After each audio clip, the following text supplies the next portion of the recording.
Stephanie, good morning. You know, the former president facing criticism, even from those who, I don't know, who would agree with him that he actually put the words protest, protest, protest out on that social media post. But House Speaker Kevin McCarthy, this is what he said. He's suggesting that what the former president was calling for was not for a riot. He wanted people to educate themselves about what's going on here, what the constitutionality of it is. Do you think he wants people marching in the streets?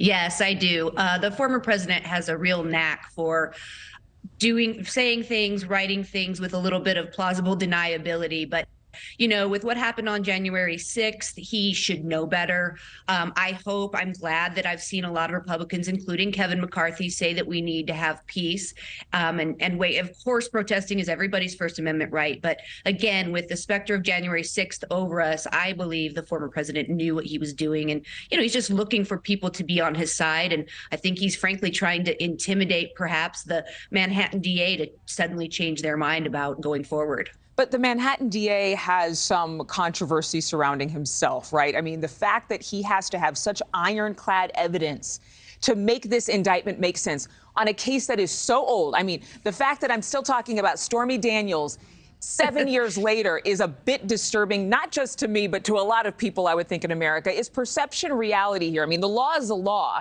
and no one's above it. But could this end up actually giving sympathy to former President Trump? You know, I got to say, I agree with you. I thought I would also be done talking about Stormy Daniels and dealing with that. But here we are.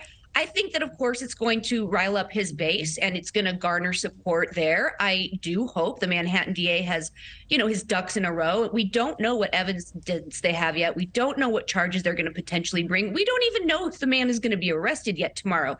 So I think we all need to step back and wait and see.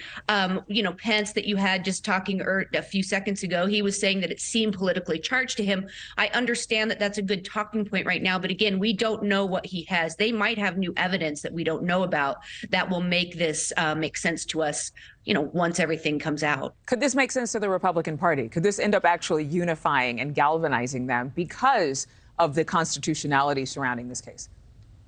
Yeah, I don't know. I think that's a great question. I think that it will get some people, you know, riled up. Like I said, I think that people who, you know, understand that they need to please their base, they're going to continue to rally around Donald Trump. But I think in the bigger picture, I think that people across the nation are seeing that once again, this is what you will get if you go with Donald Trump: more potential corruption, just more baggage, more drama.